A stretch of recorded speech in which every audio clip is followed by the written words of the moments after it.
Perjalanan wisata merupakan suatu perjalanan yang dilakukan oleh seseorang atau lebih untuk tujuan mendapatkan kenikmatan dan memenuhi hasrat ingin mengetahui sesuatu. Sedangkan sistem kepariwisataan itu seluruh komponen yang terlibat dan saling berkaitan dari mulai wisatawan meninggalkan rumah, tiba di destinasi pariwisata dan sampai kembali lagi ke rumah.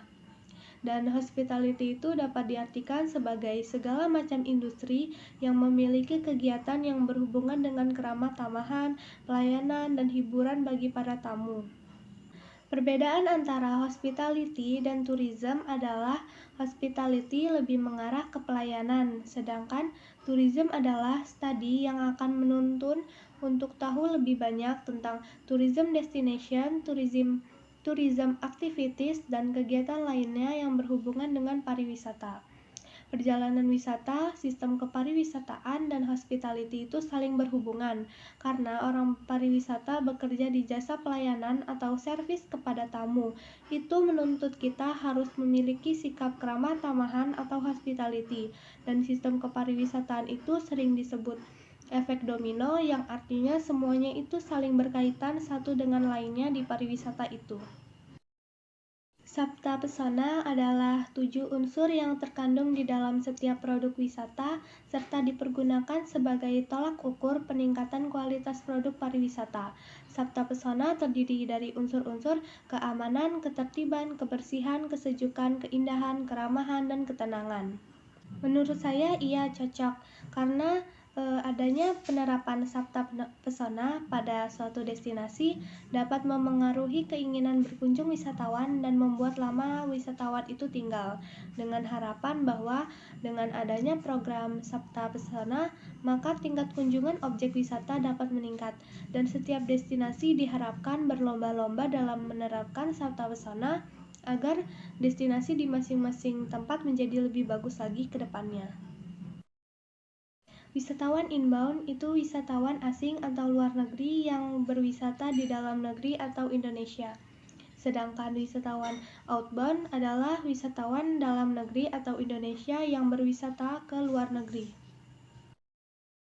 Dampak positif kegiatan pariwisata yang pertama, menciptakan lapangan pekerjaan.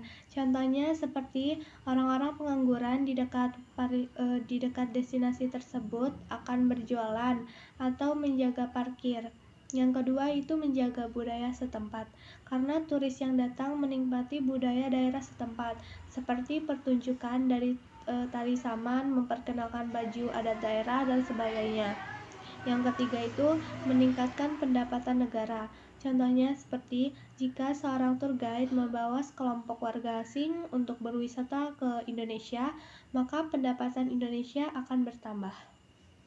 Dampak negatif kegiatan pariwisata yang pertama, terlalu ramai dan menyebabkan kemacetan. Suatu destinasi yang sangat ramai pengunjung menyebabkan kemacetan, polusi, dan ketidaknyamanan saat berkendara di jalanan.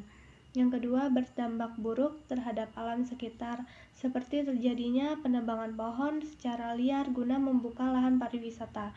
Yang ketiga, meningkatkan jumlah sampah. Wisatawan yang datang juga tentunya menikmati makanan dan minuman, yang menyebabkan banyaknya sampah dari bekas bungkus makanan atau minuman tersebut. Contoh-contoh daya tarik wisata minat khusus itu seperti Rumah Atsiri Jawa Tengah Semarang, Bumi Langit Jogja, Gua Jomblang Jogja, Tanah Goyang Jawa Timur Ponorogo, atau kegiatan seperti diving atau menyelam dan hiking mendaki gunung. Menurut pandangan saya, wisata air Gua Pindul di Yogyakarta itu terlalu ramai wisatawan atau overtourism. Walaupun seru dan menyenangkan, kalau saya pribadi merasa tidak bisa lagi menikmati keindahan alamnya dan bermain di airnya kalau penuh seperti itu. Terlalu banyak wisatawan juga bisa mencemari lingkungan, seperti banyak yang membuang sampah sembarangan. Menurut pandangan saya, wisata Goa Jomblang merupakan jenis wisata minat khusus yang tidak semua orang itu menyukainya. Hanya wisatawan yang hobi kegiatan ekstrim saja. Karena wisata Goa Jomblang ini memiliki kegiatan menuruni goa sejauh 60 meter. Wisata Goa Jomblang juga termasuk wisata alam karena banyak alam di sekitarnya, lalu dikelola oleh manusia. Walaupun sedikit menyeramkan dan ada perjuangan untuk menuju dasar goa tersebut, tetapi itu semua akan terbayarkan oleh fenomena geologi cahaya surga yang unik.